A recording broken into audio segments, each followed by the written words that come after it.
Hey, how's it going, guys? It's the Llamaster here, and welcome back to another Rocket League video. And in this one, guys, I have got for you a brand new episode of 5 facts, secrets, and glitches that you probably didn't know in Rocket League. That's right, guys. So in this episode, we have a ton of awesome Easter eggs and secrets that I honestly didn't even know about before researching them. So I definitely don't think you guys will know them as well. But anyways, before we get into that, I have an awesome announcement for you about my sponsor, GamerLink, the 100% free and #1 LFG app for Rocket League, and that is that they added an awesome new group chat feature. So yeah, you already knew before that you could make beacons to search for people and send direct private messages, but now you can add multiple friends or people to a group chat and just talk about pretty much anything you want about the game, whether or not that's figuring out people to play with, people to trade with, going through offers and stuff like that. It's just a really helpful feature, and I'm really glad that they added it. But anyways, if you haven't downloaded GamerLink, again, it's 100% free, and I will leave a link for that down below in the description. And when you sign up, be sure to click that the Llamaster referred you to get this special badge to use in the app. But other than that, enough time talking here. Let's jump into it with the first secret of this episode. Alright guys, so when I said that I had secrets that you've probably never even heard of before, I was not kidding. And some of these are absolutely massive, like this very first one that you can find on the map Wasteland. And honestly, I'm super surprised that I haven't seen this around more often. Like, I haven't even seen it on the Rocket League Reddit or other YouTube videos, but it's a very big and very cool Easter egg. But anyways, if you want to see this Easter egg, it's super simple to see because it's freaking gigantic. So just load up a private match by yourself or whatever, and then go into the spectate mode. Now once you're in here, make sure you can fly around and then go up above the arena and look towards the left side of the stands right up here, and you see this giant robotic head. Now honestly, that giant robotic head is cool on its own, but what makes it even more cool is that it is actually a big reference to one of Psyonix's other games called Arc Squadron. Now the game itself is actually an award-winning app on iOS that was released around 2012, and it's kind of like this space flight simulator / shooter type of game, and it actually looks really cool. Now within this game, you fight a bunch of bosses, and one of the biggest bosses is called the Junk Monster, and as you can probably already tell, this is the exact same giant robot that we see on Wasteland. So definitely a very cool Easter egg that a lot of us never even knew was there, because who really thinks to even look up there in the first place? But now that you do know to look up there, it's one of the coolest secrets to know about. Moving on to another one that is kind of an Easter egg, but more so a fact or just a secret in general. This one, instead of having to do with the map Wasteland, has to do with the map Beckwith Park. Now, as I've said multiple times before, Beckwith has got to be one of my favorites, as well as a lot of other people's favorite fields to play on, just because it's so simple, it's quiet, and just with all the different variations on it, it's one of the coolest maps out there. Now also, it kind of has this practice type feel to it. You don't have a crowd in the stands or something, but what's funny about that is you do hear a faint crowd kind of cheering for your shots, your saves, your goals, pretty much anything interesting that happens. Now the secret about this is that that sort of ghost crowd is actually the entire Psyonix development team screaming and yelling in the middle of their office. So yeah, every time you score a goal or make a save or the game ends, you get to hear a little bit of the Psyonix team cheering you on. So I'll play a few clips here so you can hear the crowd by itself without like the distractions of a game going on. And if you do listen carefully, you can make out that it's a smaller crowd and does actually sound like people just cheering in an office.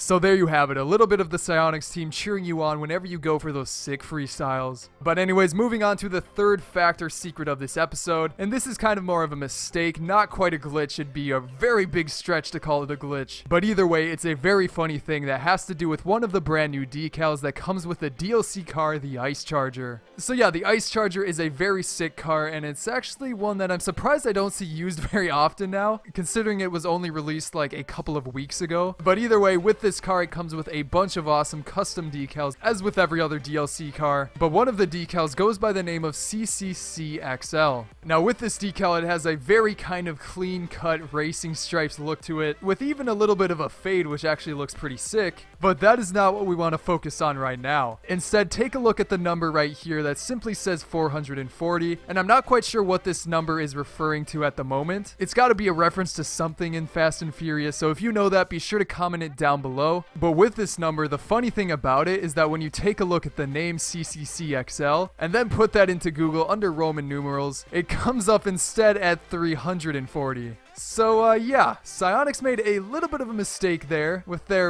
Roman numerals. Somebody needs to get fired for that. But, yeah, it's just kind of a funny little mistake. Something that slipped through the cracks of usually a pretty much perfect game. So it's definitely a cool little funny thing to know about and show to your friends. As for the fourth fact of this episode, this one is another pretty funny one to know about. It's not a mistake at all. It's just a very funny thing that not many people think about it, but once you do, it's just kind of a weird thing that you'll never be able to forget because it has to do with something I've spent way more than I probably should have on, and those are the Rocket League keys. So yeah, as you already know, you can get 1, 5, 10, or 20 keys, with one key being a lot more expensive per key at 150 or 149, and then the other ones being pretty much the same, which is a little weird to me. I kind of wish that the bigger bundles would be even cheaper, or that you could buy like a 100 key bundle at like a 20% discount. But as of right now, we have these 4 options, which for the most part work out pretty well. Now, the funny thing that I want to show you about these keys, and my friend Caleb or Speedo showed me this, but the last 3 bundles that you can buy aren't actually the same price. And the reason for that is that they decided to go with these 99¢ at the end. So if you decide to buy 20 keys, you of course spend $19.99. But then if you buy 10 keys twice, you instead pay $19.98, and then when you buy 5 keys 4 times, you save a whopping 3 cents, and it comes in at $19.96. So, yeah, if you're really in need of saving 3 cents on your keys, or even more if you decide to go with like 100 keys, you could definitely do that. Now, is it worth the time for 3 cents? Probably not, but it has got to be one of the funniest, pointless things to know about in this game. But moving on to the final fact/Easter egg of this episode, this one has to do with an item that you can get from the brand new Turbo Crate, which I am going to do another opening of these very soon. I already have a bunch of crates stacked up, but within this crate and the awesome items you can get, like the Endotachyon and the Kalos, you can also get this trail that goes by the name of Xenosplash. Now with this trail, it of course has that very alien green look to it, kind of like a green slime, and there's actually a very good reasoning for that. Because if you look at the name Xenosplash, or more specifically just the part that says Xeno, this is actually a reference to the movie Alien, in which the alien in the movie goes by the name of a xenomorph. So obviously this name, along with kind of just like the green alien slime look of the trail, is a very clear reference to one of the most popular space-themed movies. Now, along with that, another cool thing that I just found out about when I was looking this up, the word Xeno actually means something foreign or different in origin, which is a pretty accurate representation of an alien, and again, just connects the dots for this 100%. So again, just a very cool Easter egg to know about on one of the coolest trails in the game. But anyways, guys, that is going to be it for today's episode. I hope you enjoyed it, and if you did, be sure to leave a like down below, because as always, it only takes a second and it helps me out a ton. Along with that, be sure to subscribe and check out some of my previous videos here on the screen, such as the previous special episode of this series on everything drop shot, and then on the right, the long-awaited 6th episode of Funnies and Freestyles. But other than that, guys, again, I hope you enjoyed today's video. I'm the Llamacer, and I will see you guys next time.